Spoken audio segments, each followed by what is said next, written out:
Hi ನಮಸ್ತೆ.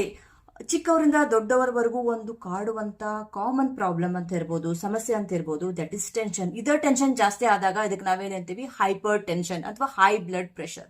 So ಇದು ಒಂಥರ silent killer. It is affecting millions of people around the world.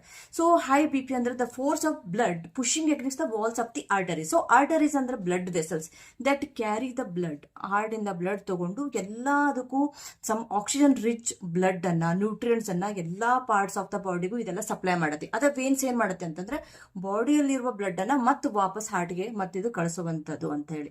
So ಈಗ ಏನಾಗುತ್ತೆ ಅಂತಂದ್ರೆ ಹಾರ್ಟ್ ಅಂದ್ರೆ just for example water pump ತರ, ಆರ್ಟರೀಸ್ ಅಂದ್ರೆ ವಾಟರ್ ಪೈಪ್. ಯಾಕಂದ್ರೆ ವಾಟರ್ ಪಂಪ್ ಮಾಡಿದಾಗ ಇದು ವಾಟರ್ನ ಪುಷ್ ಮಾಡಿದ್ರೆ ಈಸಿಲಿ ಆ ವಾಟರ್ ಪೈಪ್ ಪಾಸ್ ಆಗಿ ಹೋಗುತ್ತೆ. ಬಟ್ ಇಲ್ಲಿ ಹೈ ಬ್ಲಡ್ ಪ್ರೆಷರ್ ಅಲ್ಲಿ ಏನಾಗುತ್ತೆ ಅಂದ್ರೆ ಆ ಪ್ರೆಷರ್ ಇಂದ ಆರ್ಟರೀಸ್ ಅಂತ ಪೈಪ್ ಅಂತಿದೆ, it become narrow stiff block ಆದಾಗ ಹಾರ್ಟ್ ಏನ್ ಮಾಡಾಗುತ್ತೆ, ಎಕ್ಸ್ಟ್ರಾ ಹಾರ್ಡ್ ವರ್ಕ್ ಮಾಡಿ ಅದನ್ನ ಪುಷ್ ಮಾಡ್ಬೇಕಾಗುತ್ತೆ ಬ್ಲಡ್ ಅನ್ನು.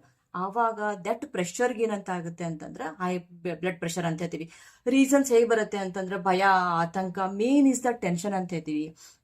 ಲ್ಯಾಕ್ ಆಫ್ ಎಕ್ಸಸೈಸ್ ಮಾಡಲ್ಲ, ಒಬೆಸಿಟಿಯಿಂದ ಇರ್ಬೋದು, ಹೆರಿಡಿಟಿ, ಫ್ಯಾಮಿಲಿ ಹೆರಿಡಿಟಿ ಅಂತ ಹೇಳಿ, ಎಡಿಕ್ಷನ್, ಸ್ಮೋಕಿಂಗ್ ಇರ್ಬೋದು, ಆಲ್ಕೋಹಾಲ್ ಎಡಿಕ್ಷನ್ ಇಂದ ಕೂಡ ನಮಗೆ ಬ್ಲಡ್ ಪ್ರೆಷರ್ ಬರೋ ಕೂಡ ಚಾನ್ಸ್ ಇರುತ್ತೆ. ಇದರಿಂದ ಹೆಡ್ ಏಕ್ ಇರ್ಬೋದು, blood vision, dizziness, chest pain ಕೂಡ ಬರುತ್ತೆ.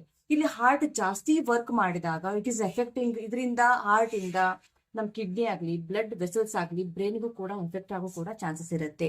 ಸೊ ಈಗ ನಾವು ಯೂಶಲಿ ಹಾಸ್ಪಿಟಲ್ ಚೆಕ್ ಮಾಡಿದಾಗ ಅವ್ರು 2 ರೀಡಿಂಗ್ಸ್ ಹೊಡ್ತಾರೆ, 1/80 ನಾರ್ಮಲ್ ಬ್ಲಡ್ ಪ್ರೆಷರ್ ಇದ್ದಾಗ.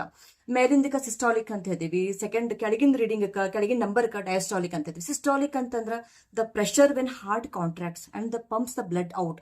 ಆ ಪ್ರೆಷರ್ಗೆ ನಾವು ಏನಂತೀವಿ ಸಿಸ್ಟಾಲಿಕ್ ಅಂತ ಹೇಳ್ತೀವಿ. ಡಯಾಸ್ಟಾಲಿಕ್ ಅಂತಂದ್ರೆ ಹಾರ್ಟ್ ಬೀಟ್ ಆಗ್ತಾ ಇರುತ್ತೆ. So the pressure relaxes between the beats. ಆ 2 ಬೀಟ್ಸ್ ನಡುವೆ ಅದು ಏನ್ ರಿಲ್ಯಾಕ್ಸ್ ವಿಶ್ರಾಂತಿ ತಗೋತೈತಲ್ಲ, ಸೊ ದಟ್ ಪ್ರೆಷರ್ಗೆ ನಾವೇನಂತ ಹೇಳಿ ಡಯಾಸ್ಟಾಲಿಕ್ ಅಂತ ಹೇಳಿ. ಸೊ ಈ ಕಲರ್ ಥೆರಪಿ ಮೂಲಕ ನನ್ನ ಬ್ಲಡ್ ಪ್ರೆಷರ್ ಅನ್ನ ನಾನು ಹೇಗೆ ಕಂಟ್ರೋಲ್ ಮಾಡಬಹುದು ಅಂತಂದ್ರೆ, so this is the left hand thumb. ಈ ಬಿಲೋ ನೇಲ್ ಕೆಳಗೆ ಇಲ್ಲ ಡಾರ್ಕ್ ಬ್ಲೂ ಕಲರ್ ಅನ್ನ ಅಪ್ಲೈ ಮಾಡಿ. ಡ್ಯೂರಿಂಗ್ ದ ಡೇ ಟೈಮ್ ಇದನ್ನ 4 to 5 hours ಇದನ್ನ ಅಪ್ಲೈ ಮಾಡಿ. ಅದ್ರ ಜೊತೆ ನೀವು ಮೆಡಿಟೇಷನ್ ಮಾಡಬೇಕು, ವಾಕಿಂಗ್ ಮಾಡಿ, ಆಮೇಲೆ ಸಮ್ ಎಕ್ಸರ್ಸೈಸ್ ಮಾಡಿದಾಗ, ಆಮೇಲೆ ಟೆನ್ಷನ್ ಫ್ರೀ ಲೈಫ್ ಅನ್ನ ನೀವು ಅಳವಡಿಸ್ಕೋಬೇಕು. ಜಾಸ್ತಿ ಟೆನ್ಷನ್ ತಗೊಳ್ಳೋ ಅವಶ್ಯಕತೆ ಇಲ್ಲ.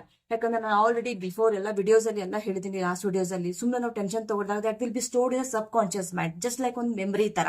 ಅಲ್ಲಿ ಸ್ಟೋರ್ ಆದಾಗ ಅದೇ ನಮ್ಮ ಲೈಫ್ ಅಲ್ಲಿ ರಿಪೀಟ್ ಆಗ್ತಾನೆ ಇರುತ್ತೆ.